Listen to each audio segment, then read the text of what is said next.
mais uma vez às nossas aulas de Descomplicando a Kabbalah. Hoje o tema são pelo mundo da carruagem. O que o Zohar quer dizer com carruagem? E eu vou continuar focando as aulas, por enquanto pelo menos, na leitura da Torá, na Bereshit, no início, Gênesis. Então a Torá é para este mundo, o mundo de Beriá. A Torá foi feita para o mundo de Beriá, dos ensinamentos do Rabino Yitzhak. O primeiro versículo da Torá literalmente se lê: no começo Deus criou os céus e a terra. O verbo nesse versículo, criar, refere-se ao segundo dos quatro mundos. Atzilut, o mundo da emanação, Beriá, o mundo da criação, e Yetzirá, o mundo da formação, e Asiá, o mundo da ação. A Torá não fala aqui sobre o mundo de Atzilut, mas sim sobre o mundo de Beriá. Portanto, a Torá é chamada de Torá de Beriá. Assim, a Torá começa com a letra Beit, letra do alfabeto hebraico, claro. Para o Aleph, que é a primeira letra do alfabeto hebraico, alude a Atzilut. A primeira letra, então, refere-se ao mundo de Atzilut, que é o Aleph, que é o primeiro mundo que começa com a letra Aleph. Enquanto a letra Beit, que é a segunda letra do alfabeto hebraico, a segunda letra alude a Beriá, o mundo de Beriá, que é ambos o segundo mundo e começa com a letra Beit. Não apenas o verbo no primeiro verso nos coloca diretamente no mundo de Beriá, mas esse fato também é mencionado na primeira letra da Torá. As palavras dos nossos sábios, tudo está de acordo com o começo. Esta letra Beit refere-se ao mundo de Beriá por duas razões. Porque seu valor numérico é 2 e porque a letra é inicial da palavra Beriá. Deixa eu fazer um parênteses aqui para quem não sabe. Deus criou o mundo por declarações, falando e usando o idioma hebraico, usando as letras em hebraico. Por isso, tudo que a gente se refere à Torá, numerologia, tem que ser baseada no hebraico, não é no aramaico, não é no Yiddish, não, é no hebraico. Também se sabe que ima também quer dizer mãe. Se aninha, faz um ninho no mundo da carruagem. Isso está em Tikkun Zohar 6:23a. Essa é outra razão pela qual a Torá começa com a letra Beit, porque Beit é a primeira letra de Biná, Sefirá de Biná. A carruagem divina que figura na visão de Ezequiel, se você for lá nos profetas em Ezequiel, ele cita a carruagem divina, está identificada com este mundo. É afirmado no Zohar que Abba, que significa pai, se aninha, faz o ninho no mundo de Atzilut. Ima, que é a mãe, no mundo da carruagem. Zeir Anpin em Yetzirá e Nukva de Zeir Anpin em Asiá. Então, Ima é no mundo da carruagem. A carruagem é o mundo de Beriá. Beriá é chamada aqui o mundo da carruagem, porque a carruagem divina, que figura na visão de Ezequiel, é identificada com este mundo, mais uma vez o mundo de Beriá. Os Partsufim que são referidos são os Partsufim de Atzilut. O significado é que Abba de Atzilut se aninha em Atzilut. Atzilut é o mundo mais elevado, enquanto o Ima de Atzilut desce e descansa em Beriá, e assim por diante. Para você que quer entender um pouquinho mais, tem um vídeo meu na playlist de Descomplicando a Kabbalah, que é sobre a Sefirot. E aí tem mais explicações sobre isso, senão o vídeo vai ficar muito grande. Tudo isso significa simplesmente que, embora cada mundo possua sua própria matriz das 10 Sefirot, na forma de seus respectivos partes do fim, cada mundo é, no entanto, permeado por uma consciência global. Cada mundo é permeado por uma consciência global, que é uma expressão de um dos partes do fim de Atzilut. Abba é o partsuf de Chokhmah, que é a consciência de Bitul, autonulificação, é se autoanular para Deus. Uma pessoa que experimenta um lampejo de percepção não está consciente de si mesma, mas está totalmente absorvida na experiência da revelação. Esta, em geral, é uma consciência geral do mundo de Atzilut. A revelação desse Deus no mundo é tão grande que não deixa absolutamente espaço para a autoconsciência. Então, no mundo de Atzilut, a revelação de Deus é enorme. Então, a gente não tem autoconsciência lá nesse mundo de Atzilut, não no mundo que a gente está. Ninguém tem. Lá é tudo uma coisa só ligada com Deus. Ima é o partsuf de Binah, que é uma consciência de autoconsciência. Uma pessoa envolvida na compreensão das implicações, aplicações e ramificações de uma percepção que recebeu é muito consciente de si mesmo e da maneira como percebe o mundo. É precisamente essa autoconsciência que ela usa para avaliar o efeito de sua percepção. Essa consciência é o que distingue o mundo de Beriá do mundo de Atzilut. Em Beriá, pela primeira vez, existe tal coisa como consciência. Os seres que existem nesse mundo estão conscientes de si mesmos, como entidades distintas de Deus. O mesmo paradigma se aplica a Zeir Anpin no que diz respeito a Yetzirah e Nukva de Zeir Anpin, no que diz respeito a Asiá. É por isso que o mundo foi criado em Tishrei, no mês de Tishrei, que é uma expressão da ideia contida no versículo: a mão esquerda está debaixo da minha cabeça. Se encontra isso em Cânticos 2:6. Abba é sempre associado ao lado direito e Ima ao lado esquerdo. As letras da palavra no começo, Bereishit, em hebraico, que é com as letras hebraicas, Beit Reish Aleph Shin Yud Tav, pode, portanto, ser reorganizado, as letras serão reorganizadas para soletrar no primeiro dia de Tishrei, Beit Aleph Tav Shin Reish Yud. As festas de Tishrei enfatizam o esforço humano. Então, as festas do mês de Tishrei enfatizam o esforço humano, ascendendo para o céu, o esforço do ser humano ascender ao céu. Embora o mundo tenha sido criado no dia 25 de Elul, a coroa da criação, a parte mais importante da criação, a joia da coroa, foi a criação do homem, a criação do ser humano, que foi criado no 6º dia, ou seja, o primeiro dia do mês de Tishrei.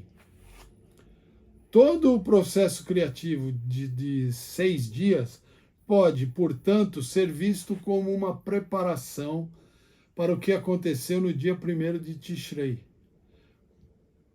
Assim, o mundo pôde dizer como tendo sido verdadeiramente ou totalmente criado em Tishrei. O mundo pode dizer que foi terminado, criado totalmente em Tishrei. Tishrei é o começo da metade fria do ano. Tishrei, porque a gente está falando de Israel, hemisfério norte. Então, Tishrei é onde está no inverno em Israel. Em contraste com Nissan, que é o começo da metade quente, que é o início do verão em Israel. Não pensem isso no Brasil que não vai dar certo. Tem que pensar sempre na Terra Santa. As festas de Tishrei enfatizam o esforço humano para coroar o rei Deus. Então a gente vai coroar o rei Deus, Deus nosso rei, em Rosh Hashanah. Então, uma das festas é que Rosh Hashanah a gente coroa o rei para alcançar expiação pelos pecados do homem em Yom Kippur. Rosh Hashanah coroa o rei e Yom Kippur a gente expia os pecados. Alegrar-se na proteção de Deus, alcançar alegria em seu serviço e união em seu povo na festa de Sukkot, uma atrás da outra. E provocar a revelação divina através do estudo da Torá em Shimini Atzeret, Simchat Torá, que a gente acabou de festejar esse final de semana. A festa de Nissan é a festa de Pesach, Páscoa judaica. Em contraste, enfatiza a iniciativa da ação de Deus em nos tirar da escravidão. Essa festa representa a ação, a iniciativa de Deus de nos livrar-nos da escravidão do Egito. Assim, a metade fria do ano, que temos que nos aquecer por conta própria, é caracterizada pelo esforço humano subindo para o céu, enquanto a metade quente do ano é caracterizada mais por Deus assumir simplesmente sendo aberto e receptivo à sua liderança. É quando usa o termo Deus está no campo. Daí vem a ideia, que é um pouco antes de Yom Kippur. Essa dinâmica em nosso relacionamento com Deus é mencionada no versículo. Sua mão esquerda está debaixo da minha cabeça e sua mão direita me abraçará. A mão esquerda significa Gevurah, o atributo divino do julgamento e da justiça, enquanto a mão direita significa Hesed, o tributo divino da benignidade. Tishrei é a metade do ano. Acompanha, portanto, claramente uma expressão. Tishrei e a metade do ano acompanha, portanto, claramente uma expressão da mão esquerda de Deus, como o juiz em Rosh Hashanah, que vai julgar a nossa vida por mais um ano. Quanto a gente merece viver, se merece viver mais um ano, quanto vai ganhar de dinheiro, o que vai dar certo, o que vai dar errado, e assim por diante. Isso acontece em Rosh Hashanah com Deus nos julgando. Enquanto Nissan e seu semestre são uma expressão da mão direita de Deus.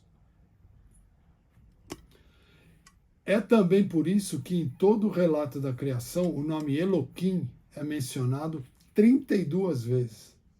Para as 32 vias de Abba, são 32 nomes Havaya, 32 nomes de Deus, enquanto estiverem Ima, eles são 32 nomes Elohim.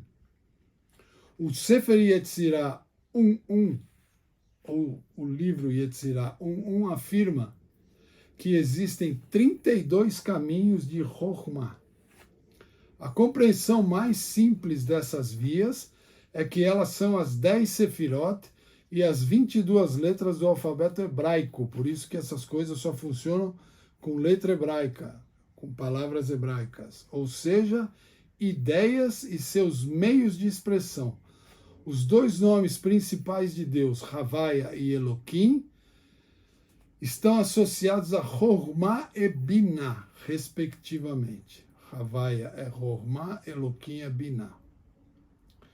Isso ocorre porque o nome Elohim, cujo valor numérico é 86, e é o mesmo que o da palavra natureza, Hatevá em hebraico, que é escrito com Rei, Tet, Beit e Ain, significa Deus como ele é manifesto na natureza. Enquanto o nome Havaya é uma combinação das palavras era, é e será.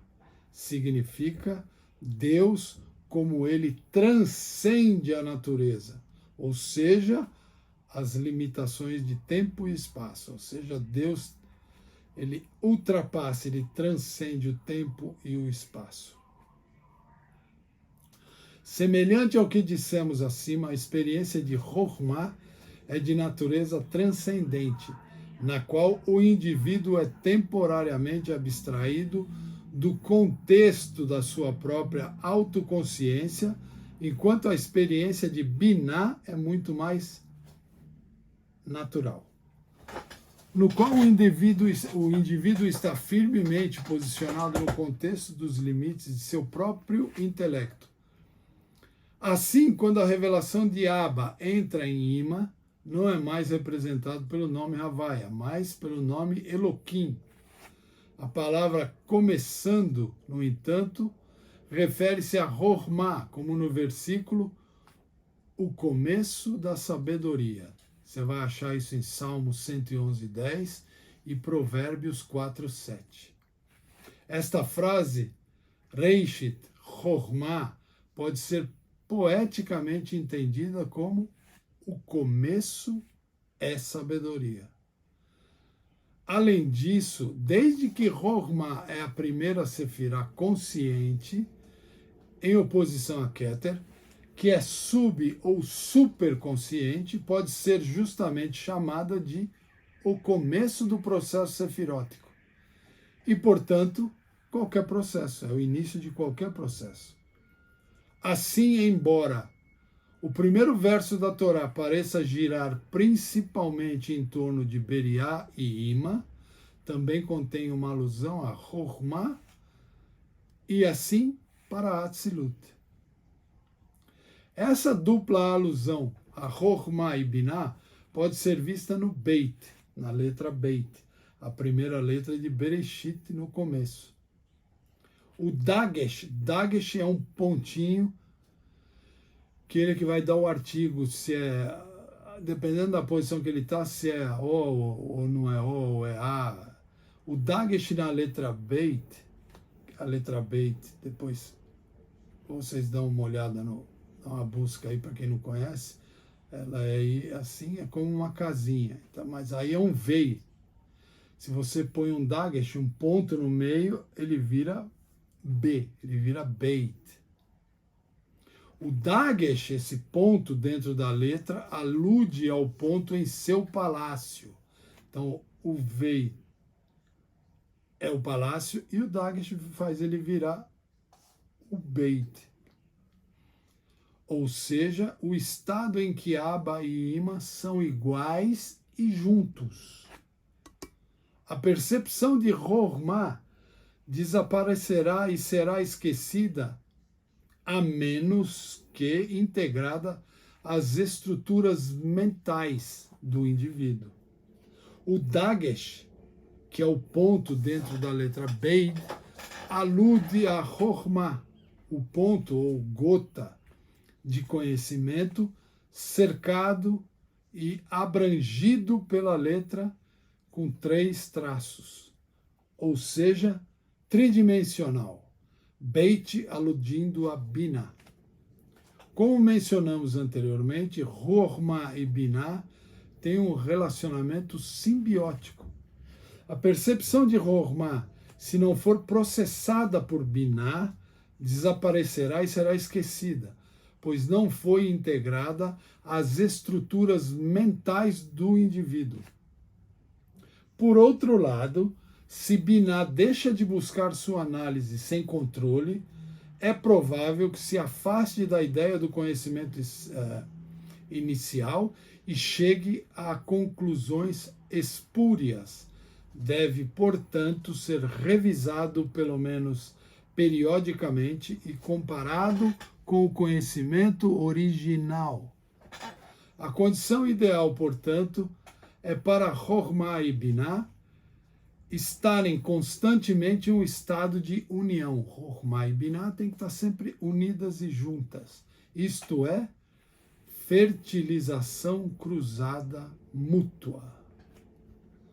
Isso é referido nas imagens do Zohar como o ponto, ou seja, Hormá em seu palácio, isto é, Biná.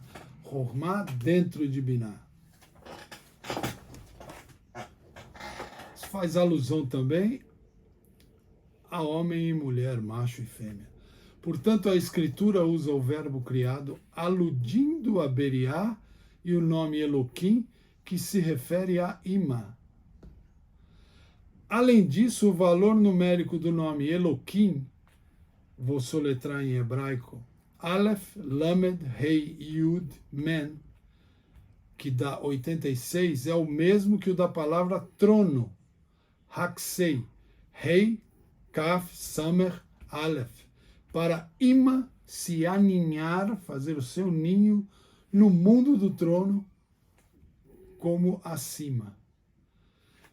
Essas duas palavras criadas e o nome Eloquim, que se refere a Ima de Beriá, criado, Beriá, Eloquim e Ima, que, no entanto, age com poder de Ima de Atzilut, isto é, investido nela. Este é o significado de Bereshit, em, ou seja, com o poder do começo. E como uma simples palavra em hebraico, no início da Torá, representa muita coisa. A palavra o começo, Bereshit, refere-se a Ima de Atzilut. O significado do todo o versículo é assim: no começo, ou seja, com o poder de Ima de Atzilut, Deus criou, ou seja, Ima de Beriá criada, os céus, ou seja, Zeirampim de Beriá, e a terra, ou seja, Nukva de Zeirampim de Beriá. Assim vemos como o Arizal disse, este versículo se refere inteiramente ao mundo de Beriá. A Torá então começa a discutir a elevação dos 7 reis de Edom, que morreram, como já é sabido. Restos desses reis existem em todos os mundos. Como discutimos anteriormente, os 7 reis de Edom, todos referidos como tendo governado e morrido, aludem às Midot de Tohu. Tohu é o caos, o mundo do caos. Antes de Bereshit, antes de ser criado, era o Tohu. Tohu, mundo do caos. Cujos recipientes quebraram. As faíscas de Tohu caíram nos mundos criados posteriormente de Tikkun. O mundo de Tikkun. Tikkun é o conserto, a retificação. Os 4 mencionados antes, os elementos mais sublimes, restantes em Atzilut, os menos refinados, caindo para Beriá, a queda ainda menos refinada para Yetzirá, ou seja, vai caindo do mundo mais elevado para o mundo mais baixo. E a menor queda refinada para Asiá, que é o mundo da ação, que é o nosso mundo também. Este é o significado místico do próximo versículo. A terra estava sem forma e vazia, referindo-se à quebra dos recipientes. Recipientes, alguns traduzem como vasos. Eu gosto da palavra recipiente, porque está recebendo. Devemos, portanto, ler este versículo como se o verbo tivesse no mais perfeito. A terra era sem forma e vazia, ou seja, o mundo de Tohu já havia entrado em colapso, perdendo sua estabilidade e forma. O mundo já tinha perdido sua estabilidade e sua forma, deixando faíscas em todo o reino de Tikkun, incluindo o mundo de Beriá. A próxima frase diz: e o Espírito de Deus pairava sobre as águas. Isso refere-se à força da vida, ou seja, luzes do mundo de Tohu, luzes do mundo do caos, que os recipientes não puderam receber. Ou seja, a luz era tão forte que os recipientes explodiram, arrebentaram. Então, as luzes eram muito intensas e poderosas para os recipientes conterem. É por isso que eles se despedaçaram, semelhante à maneira como alguém que ouve alguma ideia, um conceito para o qual ele não está preparado, e aí ele se torna desorientado ou mesmo sofre um colapso nervoso. Essas luzes não podiam se instalar em seus recipientes. Permaneciam, portanto, sobre eles. Este é o significado místico das coroas. Sobre eles, em cima da cabeça. Significado das coroas no topo das letras. Por isso que as letras, nem todas, mas algumas letras em hebraico, tem uma coroinha em cima. Elas aludem à luz que pairam acima delas. Letras, lembrando, letras hebraicas, são recipientes, ou seja, elas próprias são o meio e não a mensagem. A letra, ela já é o meio, ela não é uma mensagem, ela é o meio. O significado que eles transmitem como letras únicas ou combinadas em palavras e frases é a luz dentro delas, a luz dentro das letras. No entanto, também existe um significado subliminar, residual para as letras originárias da fonte dos recipientes em Tou, lá no mundo do caos. Isso é mencionado no pergaminho da Torá pelas coroas afixadas em certas letras. Então, você pega um rolo da Torá e você vai ver que certas letras têm uma coroa em cima. O próximo verso, Deus disse que haja luz, refere-se a Resed supernal, ou seja, o oitavo rei, Adar, através de quem os outros 7 reis foram retificados, foram consertados. Como foi dito anteriormente, o mundo de Tou foi caracterizado por uma ênfase excessiva no julgamento estrito. Foi muito duro, muito justo, muito correto. Isso foi retificado pela introdução de amor e empatia no tecido da criação. Isso resultou no mundo de Tikkun, o mundo do conserto. A versão retificada ou a versão consertada de Tou, em que todas as sefirotes podiam se relacionar harmoniosamente. Os primeiros elementos a serem retificados foram os restos e as conchas, ou o lixo e as conchas, ou o lixo e as cascas. Assim como vemos que a concha ou a casca se desenvolve antes da fruta.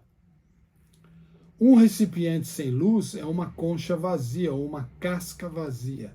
Os recipientes quebrados da Sefirot de Tou, do mundo do caos, que quebraram por causa de sua excessiva autoestima e julgamento, caíram e se tornaram o mal.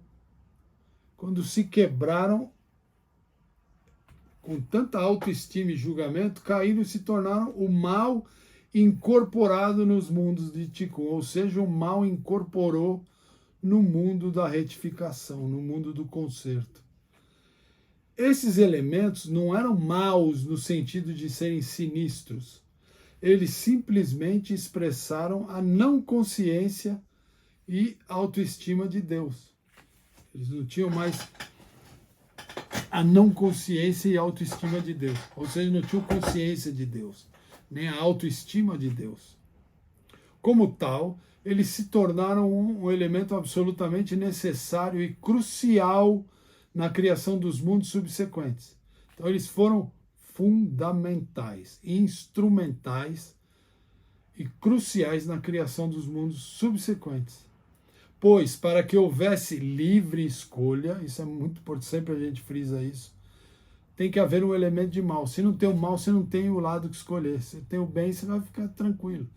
Então tem que ter o mal e o bom para você escolher entre os dois. Isto é, não orientação de Deus disponível como uma alternativa à santidade. Não orientação de Deus disponível como alternativa à santidade. Ou seja, não tem uma orientação de Deus disponível que seja alternativa à santidade. Esse aspecto da realidade tornou-se mais pronunciado a cada mundo sucessivo, até que em nosso mundo físico, que é o que a gente vive, tornou-se a consciência dominante. Então, o mal, na verdade, ele é a consciência dominante do nosso mundo. O mal é predominante no nosso mundo. O mundo físico é dado.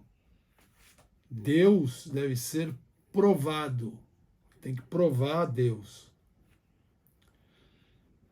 Por isso que você não consegue ver Deus, porque você tem que provar Deus. Essa é a missão.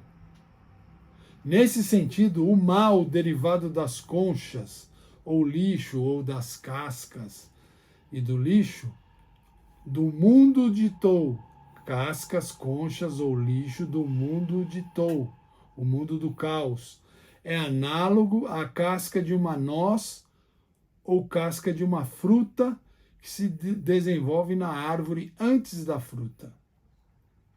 Sem a casca, a fruta seria exposta aos elementos e, portanto, desprotegida ela não duraria. Da mesma forma, autoconsciência descendo da mentalidade de Tou, haveria pouco ou nada realizado pela descida da alma ao corpo ou pela criação deste mundo. Então vamos lá de novo. Da mesma forma, sem a prévia autoconsciência descendo da mentalidade de Tou, da mentalidade do mundo do caos, haveria pouco ou nada realizada pela descida da alma ao corpo, ou ao corpo físico, ou pela criação deste mundo. Por esta razão que separar o indesejado do desejado é proibido no sábado. O indesejado. No sábado você não pode pegar o indesejado e separar. Assim está escrito: deixe a água enxamear com as criaturas vivas. Isso está em Gênesis 1:20. E assimilar a criação, ou seja, ser parecido com a criação, de todos os outros aspectos da vida, até que finalmente no sexto dia o homem foi criado e a comida dentro da concha.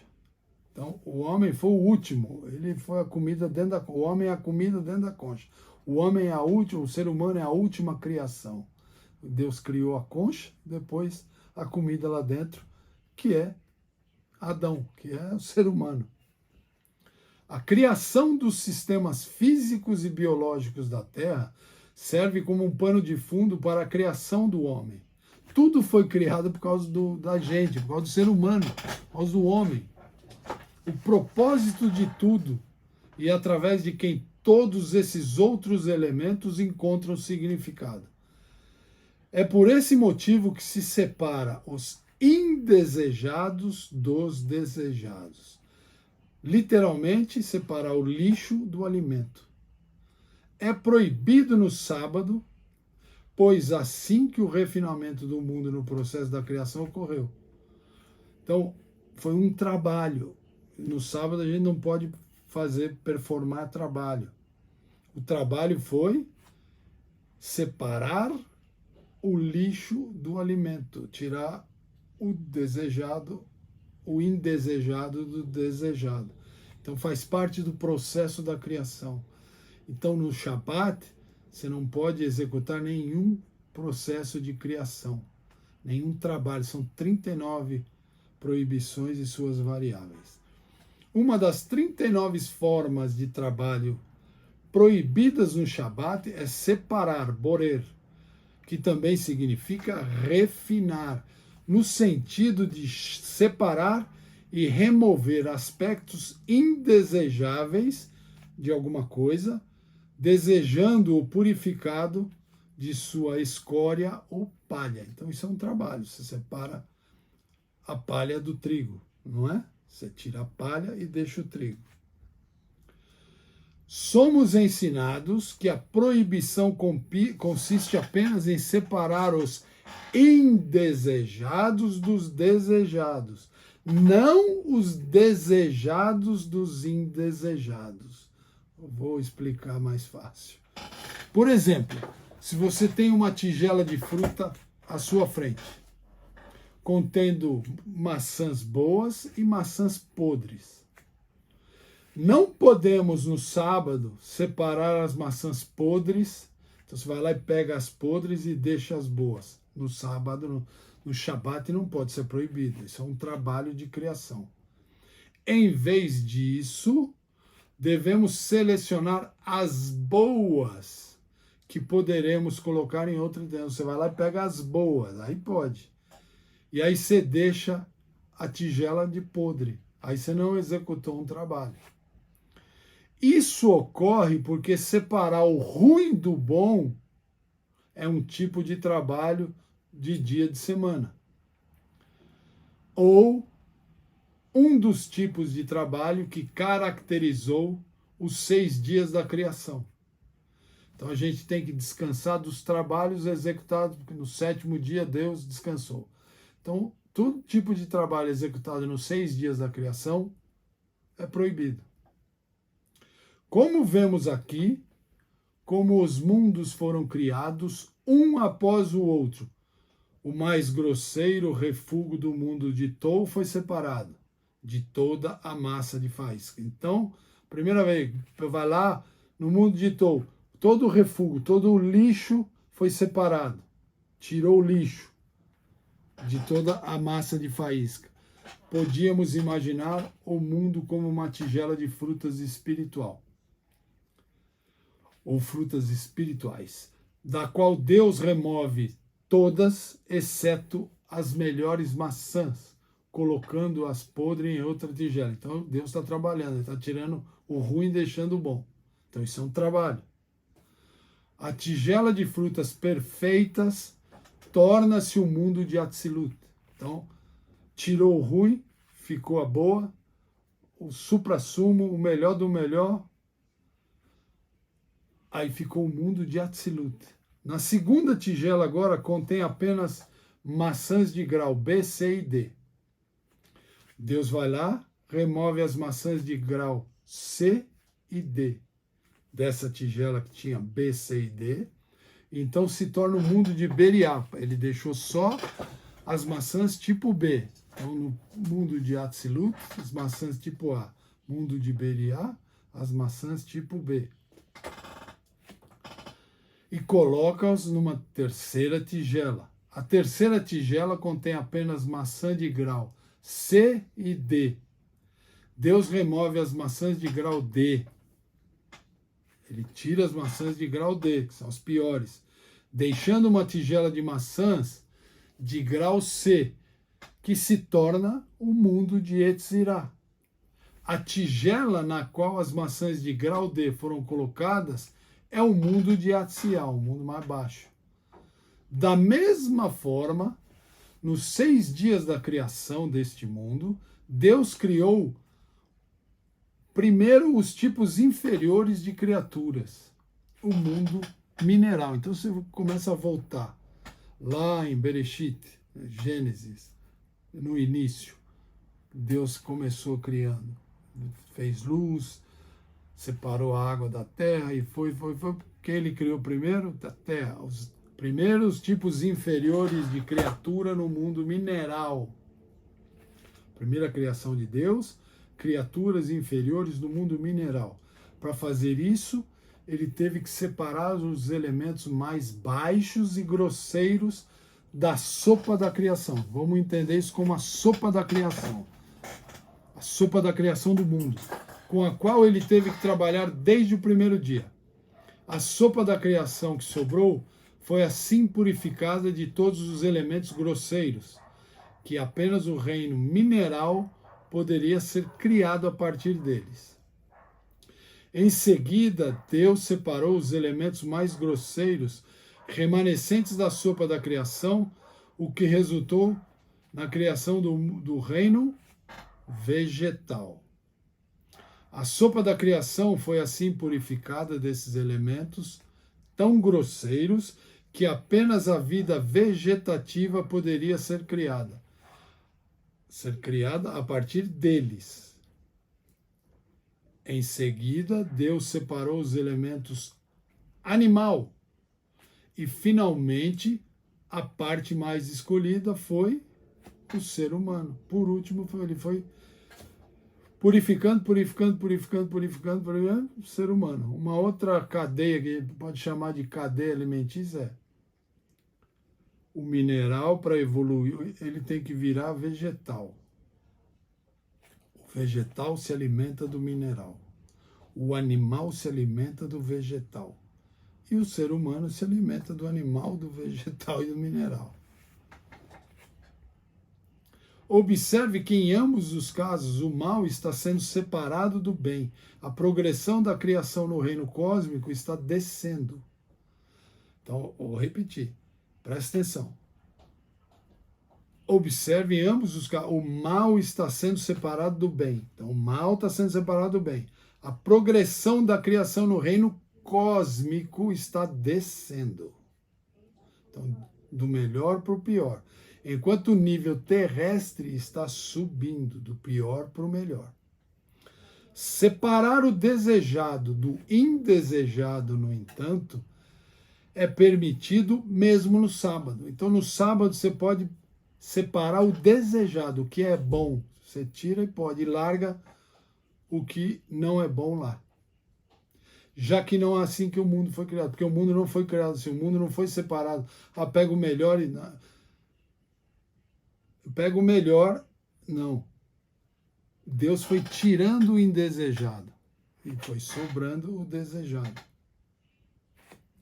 Separar esse caminho não reflete, portanto, o processo de criação que, obviamente, não ocorreu no sábado. No sábado, Deus manteve a criação, mas não criou nada, porque ele descansou. Dessa maneira, é considerado trabalho do dia da semana e é permitido no sábado. Não é considerado, perdão, você separar o bom, você escolher o bom no Shabat, por isso que o Shabat é o dia de você comer a melhor comida, vestir a melhor roupa, aí pode, porque não é um dia, é a separação do mundano, do sagrado, do divino. E com isso vou ficando por aqui, espero ter ajudado, foi um pouco longo o vídeo, mas eu acho que muita gente não consegue entender, então entender o que significa no início, como o mundo foi criado. Então até a próxima, um grande abraço, fiquem com Deus e até lá.